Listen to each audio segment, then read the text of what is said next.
Hiriira nagaa ugguruu fi ajjechaa fi reebicha raawwachaa jiru addi bilisummaa Oromoo ni balaaleffata. Ibsa ABO Gurraandhala 11 bara 2021. Jalqaba baatii Gurraandhalaarraa kaasee paartiin PP'n uummata dirqisiisee mootummaa Dr. Abiy Ahmed akka deeggaranii fi hiriira baasuunsaa ni yaadatama. Hiriirri kun humna hidhateen golgamee nagaan gaggeeffame. Garuu warri dirqiidhaan mootummaa Dr. Abiy hin deeggaru jedhanii diddaa agarsiisaa reebichaa fi ajjechaan isaan mudate. Akka fakkeenyaatti Gurraandhala 2 bara 2021 mootummaan Dr. Abiy hin deeggaru warri jedhan Baha Harargee fi magaalaa Calanqoorraa dirqisiifamanii konkolaataatti fe'amanii gara hiriiraa utuu deemanii konkolaataan garagale lubbuun dargaggoo 45 galaafatame. Kun utuu jiru yeroo ammaa hiriira nagaa lammiileen Oromiyaa gochaa jiran ugguruuf carraaqqiin karaa humna hidhateen godhamaa jira. Gurraandhala 5 bara 2021 irraa eegalee lammiileen Oromiyaa deeggarsa mootummaa ce'umsa biyyoolessa Oromiyaa gaaffii hidhamtoota siyaasaa hiikuu fi ajjechaa uummata siivilii irratti raawwatamaa jiru akka dhaabbatuuf hiriira Oromiyaa guutuutti gochaa jiru. Hiriirota kana keessatti bakka hundaatti qeerroo fi qarree nagaadhaaniif naamusa olaanaadhaan gaaffii mirga dimokiraasii gaafachaa jiru. Garuu gartuu hidhateen PP'dhaan reebichaa fi ajjechaan uummatarra gahaa jira. Kana keessatti rasaasaan madeessuu, ajjeesuu, maneedhaatti darbuu akkasumas dararaa adda addaarraan ga'uun mul'achaa jira. Akka odeeffannoo argachaa jirutti Oromiyaa bakka adda addaatti namoota nagaarraa balaa geessisanii jiru. Hanga ammaa akka odeeffannoo qabatamaa argannetti qaamni hidhate kun namoota armaan gadii irratti balaa geessisee jira. Obbo Diqqaa Daabasoo dargaggoo gaafa Gurraandhala 8 bara 2021 Nagallee Booranaa Yaaballootti humna hidhateen ajjeefame. Gurraandhala 10 bara 2021 magaalaa Diree Dhawaatti dargaggoonni 3 humna hidhatee kanaan rasaasaan rukutamanii madawaan isaanis Dachaas Hasan, Fuad Mahammadii fi Nasiimaa Yaayyaati. Obbo Gadaa Gabbisaa ofiisara adda bilisummaa Oromoo kan ta'e humna hidhateen Finfinnee keessatti leenjiirra osoo galuu qabamee maneedhaa Buraayyuutti darbame. Utuu uummanni lammiilee Oromiyaa adda addaa kumaatamaan lakkaawaman badii tokko malee sababaa ilaalcha siyaasaatiin mana hidhaa mul'ataa fi dhoksaa keessatti dararamaa jiranii ammas kan biraa qabanii hidhaatti guuruun gara kamitti deemaa akka jirru eenyuufuu hubatamaadha. ABO'n maatii, firoota, jaallanii fi hiriyoota balaan kun irra ga'e hundaaf jajjabina hawwa. Addatti immoo hiriira nagaa irratti humna nageenyaan dhukaafamee lubbuu daa'immanii galaafatamaa jiru hedduu gaddina ni balaaleffanna. Addunyaan mirga namaaf addatti daa'immaniif dhaabbatu akka dhimma kana dhaabsisu gad jabeessee gaafata. Yeroo ammaa Itoophiyaa keessatti sadarkaan mirga dhala namaa sarbuu bira darbee gara sanyii duguuguutti deemaa akka jiru lammiilee Oromiyaa sabootni cunqurfamoo fi akkasumas uummanni addunyaa hubatuu qabu. Qaamni biyyan bulcha jedhee of waamu PP'n filmaata fakkeessootiin mootummaa Abbaa Irree mirkaneeffachuuf yeroo carraaqaa jiru kana keessatti gaagaamni uummata siivilii irra gahaa jiruu fi ga'uuf deemu hedduu yaaddeessaadha. Oromiyaa bulchiinsi caccabee jiru keessatti lubbuu lammiilee Oromiyaa akka malee badaa jira. Qabeenyaansaa barbadaa'aa fi saamamaa jira. Lammiileen Oromiyaa nagaa fi tasgabbii dhabamee deebisanii ijaarrachuu fi mootummaa ce'umsa biyyoolessa Oromiyaa akka dursaatti fudhatanii bu'uureessaa jiru. Kana dura dhaabbachuudhaan balaa guddaa fi diigumsa guddaa biyya Itoophiyaa irratti akka fidu gartuun biyyan bulcha jedhee of waamu hubatuu qaba.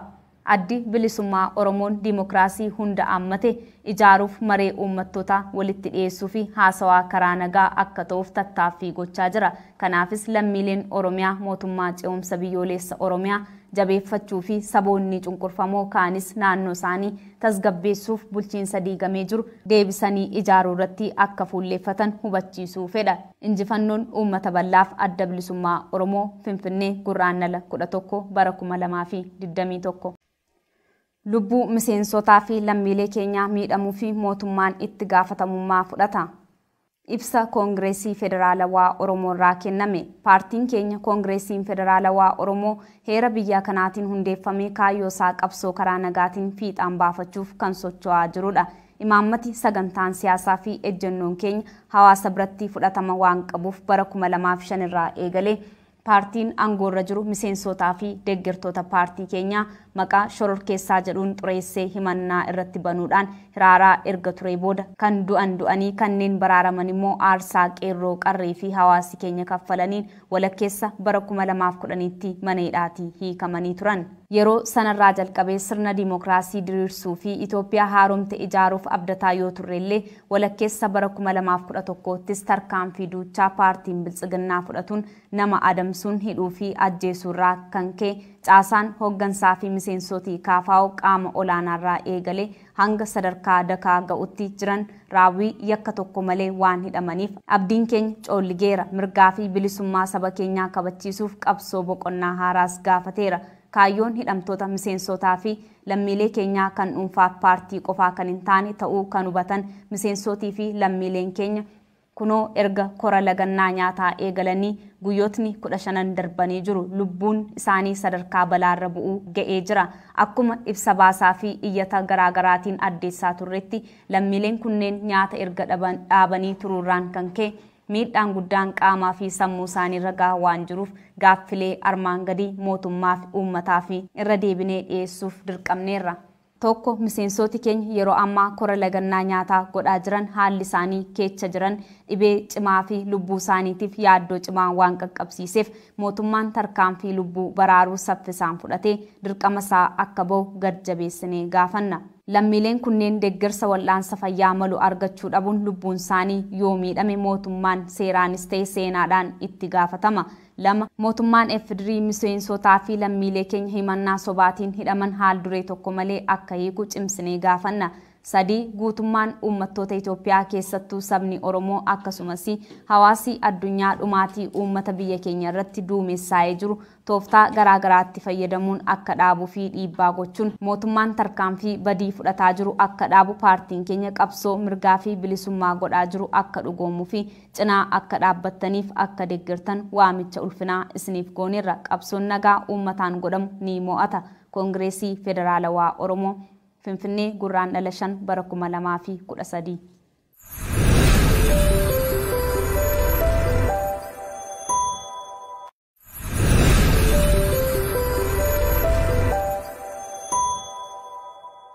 ከኦሮሞ ፌዴራሊስት ኮንግረስ ኦፌኮ የተሰጠ መግለጫ ለሚጠፋ የዜጎቻችን አባሎቻችን ህይወት መንግስት ኃላፊነቱን ይወስዳል። ፓርቲያችን የኦሮሞ ፌዴራሊስት ኮንግረስ በሀገሪቱ ህግ መሰረት ተመዝግቦና ዓላማውን በሰላማዊ አግባብ ብቻ ታግሎ ለማሳካት እየተንቀሳቀሰ የሚገኝ ነው።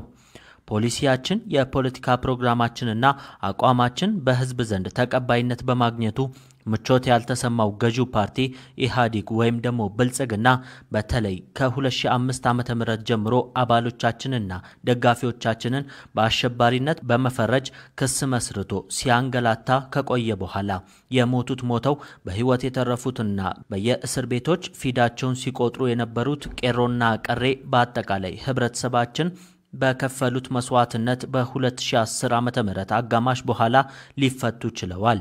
ከዚሁ ጊዜ በኋላ ለረጅም ጊዜ ስንመኘው የነበረው ዲሞክራሲ ሰፍኖ አዲሲቷ ኢትዮጵያን እንገነባለን ብለን ተስፋ የሰነቅንበት ቢሆንም ከ2011 አጋማሽ በኋላ በአገረሸው የብልጽግና ፓርቲ ጭፍን የማሳደድ የማሰርና የመግደል እርምጃዎች የተነሳ አንዳች ወንጀል ያልፈጸሙ ከከፍተኛ አካል ጀምሮ እስከ ታችኛው እርከን ድረስ የሚገኙ አባሎቻችንና ደጋፊዎቻችን የሌለ የወንጀል ታፔላ ተለጥፎባቸው እስር ቤቶች እንዲታጎሩ በመደረጋቸው ተስፋችን ሟሸሸ። የህዝቦችን መብትና ነጻነት ለማስከበር ሌላ የትግል ምዕራፍ እንዲካሄድም ጠይቋል። የታሳሪ አባሎቻችንና ወገኖቻችን ትግል የግላቸው ወይም የፓርቲያቸውን ፍላጎት ለማስጠበቅ ሳይሆን ለመላው ወገኖቻችን በመሆኑና የዓላማ ጽናትም ስላላቸው እነሆ ከ15 ቀናት በፊት የጀመሩት የረሃብ አድማ በህይወታቸው ላይ ከፍተኛ አደጋ እንዲያንዣብብ አድርጓል።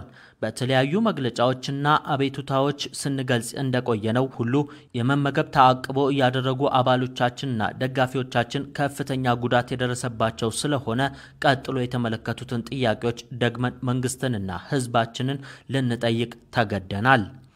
አንደኛ በረሃብ አድማ ላይ የሚገኙ አባሎቻችን በአሁኑ ጊዜ የረሃብ አድማው ከረሃብ አድማ በላይ አልፎ የመታመም ደረጃ ላይ ያደረሳቸውና ህይወታቸውንም አስጊ ሁኔታ ላይ እንዲወድቅ ስላደረገ መንግስት አስቸኳይ የህይወት ማዳን ስራ ሰርቶ ግዴታውን እንዲወጣ አበክረን እንጠይቃለን። እነዚህ ወገኖቻችን ተገቢ የህክምና እርዳታ ካላገኙ ህይወታቸው አደጋ ላይ የሚወድቅ ከሆነ የኢትዮጵያ ፌደራላዊ ዲሞክራሲያዊ ሪፐብሊክ መንግስት በህግም ሆነ በታሪክ ተጠያቂ ነው።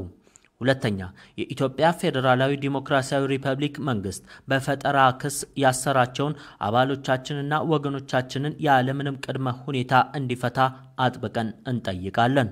ሶስተኛ መላው የኢትዮጵያ ህዝቦች በተለይም የኦሮሞ ህዝብ መላው የዓለም ህብረተሰብ በአገራችን ህዝቦች ላይ እያንጃበበ ያለው እልቂት እንዲወገድ በተለያዩ ስልቶች በኢትዮጵያ ፌደራላዊ ዲሞክራሲያዊ ሪፐብሊክ መንግስት ላይ አስፈላጊውን ጫና በማድረግ መንግስቱ እየወሰደ ያለው የኃይል እርምጃዎችን እንዲያስቆሙ እየጠየቅን ፓርቲያችን ከሚካሄደው የመብትና ነጻነት ማስከበር ትግል ጎን እንድትቆሙና እንድትደግፉን የከበረ ጥሪያችንን እናቀርባለን። ሰላማዊ የህዝቦች ትግል ያሸንፋል። የኦሮሞ ፌዴራሊስት ኮንግረስ ኦፌኮ ፊንፊኔ የካቲት 5 2013